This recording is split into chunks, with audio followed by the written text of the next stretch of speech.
Thank you. Hi, everybody. My name is Omid. I'm an American. Yes, we look like this too. My full name is Omid Nayab Singh. Omid means hope because my parents were hoping I'd be an engineer. Nayab means rare, and it's rare to find an Indian Iranian who's not an engineer. Singh means lion, and they're still lying and telling their friends I'm an engineer. My dad is Indian, and my mom is Iranian, so technically I'm Pakistani. How did an Iranian and Indian meet? Well, in 1979, Iran had a revolution. Isn't that fun?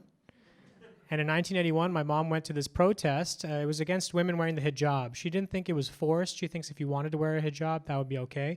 She goes to this protest, 100,000 women all wearing black. She's the only one wearing white. The next day, her picture is in the newspaper with a giant X on it saying, if you see this woman, kill her. So she had to leave. She was telling that story to a dentist she was working for at the time. And while she was telling that story, a guy in the seat said, I can get you to India if you want. And she's like, I can't just go to India. He's like, no, if you really want, I can get you to India. And that guy was my... travel. Wrong. Dad! One guy knows how to play this game. So my dad met my grandmother, got a blessing from her. I wish I was more Indian, to be honest, if I could just start by saying that. Like, I wish I was more Indian, like, where I could have an arranged marriage, you know, just to get that first one out of the way. And so my mom left the next day from Iran. She goes to India. She meets my dad's family. And my grandmother on my dad's side said, you can live in our house if you really want to. So they gave her a little annex. Everybody lived in that house. My dad, my grandmother, my uncles, my dad's wife, their kids, because of arranged marriages. And then 6 months later, my mom and dad fell in love. Oh, it was really Bollywood style. You know what I'm saying? Like, my dad was just like walking down the street, picking up oranges and throwing them up in the air, and then catching them and doing all these like shoulder rubs. 6 or 7 dancers behind him, you know, the whole 9 yards. So after about 6 months, my dad goes up to my mom's room on a very rainy day. Oh, could it be more Bollywood? And he knocks on the door and he says, I'm in love with you. Do you want to run away with me? And she says, where? And he said, anywhere. And she said, sure. So they ran away to Frankfurt, Germany. Because that's where you go when you're in love, right? Frankfurt, Germany. They got married there. And then they moved to the States. They moved to Chicago, where they had my sister, Negin, which means the jewel of their eye, Negin, And then they moved to San Diego, and I was born, Omid, which means hope, because they were like, this baby is going to need a lot of hope. And then 30 years later, I'm performing for you here at 2 North Down.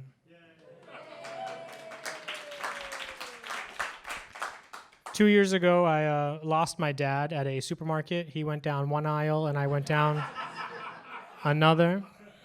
He was looking for a halloumi, and he didn't know where it was. I went up to somebody, was like, where's the halloumi? And she was like, the halloumi? She took me to the halal meat section. So even she didn't know where it was.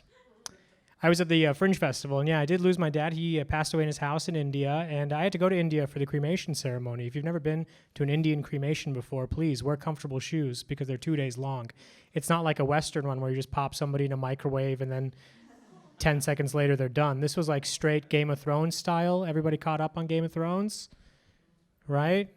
We had to I'm so sad they killed Ned. It was very sad. And we had to set my dad up on a pyre, and then I had to walk around him with this piece of wood on fire. And then this guy said, say some words before you light your dad on fire. And I decided to go with the first word I could think of, which was Dracarys. And then that's when I found out nobody in India watches Game of Thrones. My dad left me his clothing company. That's where I get all of my material from. He left me with 100,000 sweatshirts. I'm hoping someday I get to leave my son with 200,000 sweatshirts. I'm not a father, even though I look like a father of 5. I don't know how that happened. I do know what I would name my first son, though. Since my last name is Singh, I think it would be great to name him Martin Luther. Nice. So people were coming out of the woodworks immediately from my dad's clothing company. Random people I'd never seen before while I was in India, just for these 2 days. They were coming up to me being like, did you know your dad owes me $30,000? No, I don't have a receipt. The guy who really takes the cake showed up in between the 2 days of the cremation, and he showed up and he said, Omid, your dad was just about to make me his business partner. Now you're the man in charge. And he opens this suitcase and pulls out the ugliest pair of sweatpants you've ever seen in your entire life. Primark would never carry these things. And he looks at me and he goes, do you want these pockets to have Velcro buttons or regular buttons? I was like, man, I do not care about the buttons right now. But if we make these pockets for women and men, make sure the pockets are the same size. That's very important to me. Did you know that women's pockets are smaller than men's pockets? There's no reason for it. It makes absolute no sense. Your products are the exact same size. If a woman gets an iPhone, she doesn't get a smaller iPhone. It's the exact same size. That's my big gripe with the fashion industry. And that's how we also get equality, in my opinion. I went back home to California. I sold all the stuff, and then I decided to move here and pursue my dream of being a stand-up comedian. So that's why I'm here now. And I've been traveling around the UK. I've learned a lot about the UK, like especially living in London, coming out of the underground. Whichever queue you choose to exit, that's the one that's going to take the longest. You can see 100 people behind one queue and then just one guy behind another, and you're like, oh, I'm going to go stand behind that one guy. And he's just hitting that thing with a library card. And like, why do you even exist as a person? Traveled around the country. I've been to some crazy places. Anybody ever been to Derby? Oh, what a terrible place. There's no trains or buses that come back to London after about 11 p.m. London is like a mean girlfriend who's like, you left the house, now you have to think about what you did. So after the gig, I had to find somewhere to stay warm until about 4 o'clock in the morning. That's when the first bus was to come back to London. I found one place that was open. It was a student nightclub called Mosh. It cost £1 to get into. Oh, glorious. I get in there. It's just 200 18-year-olds. They're drinking WKD, Wicked Blue. They're just chugging it to the face. They're all making out and fingering each other. And I was watching because I hadn't come yet, so I was paying attention. And there was one creepy kid. He was staring at this girl the whole night. I got there at 11. He was staring at her until 1 a.m. And I was wondering, like, what's this kid's move? What is he going to do? After all those hours, he goes up to the DJ, and the DJ goes, this next song goes out to Sasha. That was the song he requested. The Killers, Mr. Brightside. The most random song to ever request. We've all heard it. Coming out of my cage and I've been doing just fine. Gotta be down because I want it all. It started out with a kiss. How did it end up like this? It was only a kiss. Exactly. Creepy kid goes up to Sasha, says something to her. She immediately turns around, runs outside. Then he starts screaming, Sasha! Sasha! He runs out after her. Everybody on the dance floor runs out after them. I'm like, well, I'm going to go outside too. I'm not going to just sit in an empty room. I go out, and this kid is just yelling at Sasha. Don't you know I love you? Don't you know you're the only one I want to be with? Sasha immediately gets into a car with another guy, drives away. Everybody starts making fun of this kid. They're like, ha, ha, no one loves you. So I decide to show him some love. I go up to him. I put my arm around him. I'm like, hey, man, listen, you're 18 years old. Eventually, you're going to meet someone who's going to love you. What do you even like about Sasha? And he said, she's my fittest cousin. I was like, Darby. You got me again. So now it's about 2 o'clock in the morning. I still have about 2 hours before my bus, and I'm hungry, so I decided to go to this chip shop. It's a mile away from where I was, but I get there, and it's just a white room. There's no signs, no menus, but I knew it was a chip shop because I found it on my phone. I get inside. After about a minute, this guy walks out from the back, and he goes, yes? And I was like, hi, can I get some chicken and chips? And he was like, chicken and chips? And I was like, yeah, chicken and chips? And he was like, chicken and chips? And I was like, what are we doing here? And he goes, oh, sorry, my dad just passed away and he left me this chicken shop. I have no idea what I'm doing. And I was like, well, you're never going to believe this, but your dad owes me $30,000. He was just about to make me his business partner.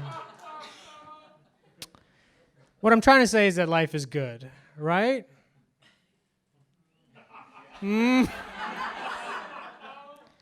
I say it is. I went to the Edinburgh Fringe Festival again this year, and I met my girlfriend. So that's nice. It's kind of full circle. She's kind of like my dad. She yells at me and tells me what to do. So it's perfect. She's a Canadian. She's very Canadian. She just got a bikini wax, and she got a little maple leaf above her vagina. And that was pretty exciting when I showed her my ISIS flag. It was pretty cool. It was like... She is Canadian with Italian heritage, so she's like in the nice mafia, you know what I'm saying? So she'll shoot you in the back of the head, but then she'll be like, sorry. It's a long-distance relationship. I live here, she lives there. It's kind of like she goes to a different school. And but she's totally real, I swear. She was living underneath me in Edinburgh, and then she was living underneath me, if you know what I'm saying. So it's 2 months now. We've been dating long distance, and I almost said I love you to her on the phone for the first time. Oh my God, it was totally by accident too. She was saying something cute, and I was like, no, I like you. And she's like, what did you just say? Very stupid. When's the right time to say I love you for the first time? It's definitely not the first time you think it. The first time you think you love somebody, you just think it's like a fire alarm. You're like, this is probably nothing.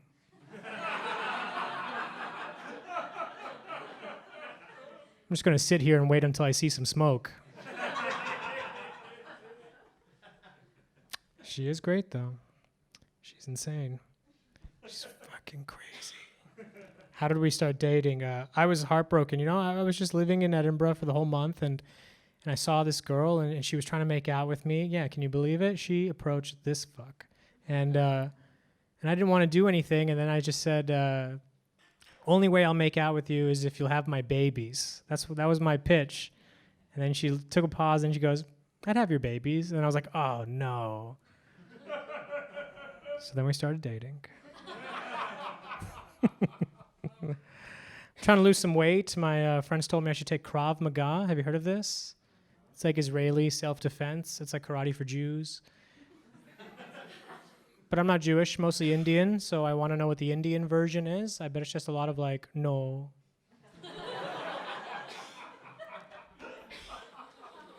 I was in New York City recently, and while I was there, I went to the gym. And when I finished at the gym, I went to the subway station, and I saw my train coming. And I was like, ooh, I'm going to make you train. I'm going to get on this train. I swiped my card. I started running towards the train, and the doors started to close. This is when I decided to use my nice Indian brain and come up with a plan as to how I'm going to get on to this train. This is what I came up with. I'm going to take my gym bag. I'm going to fling it. It's going to get stuck between the doors. The doors aren't going to close. They're going to open. And I'm going to walk on this train like a boss. That was the plan. This is what actually happened. I took my gym bag, I flung it. In the plan, I wanted to hold on to my bag. But because of the momentum, I kind of let go.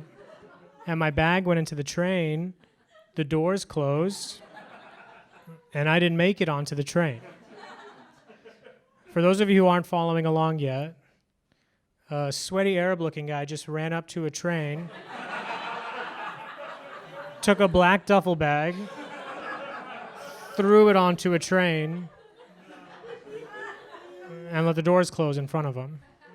So now I'm standing outside the train, and I'm angry, so I'm just screaming, my bag! But if you're on the train, you can't hear what I'm saying, so it must have looked a lot like Allah!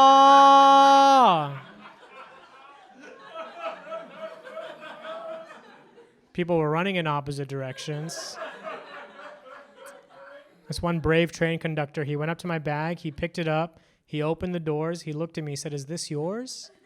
And I was like, no. You guys have been great. Thank you guys so much.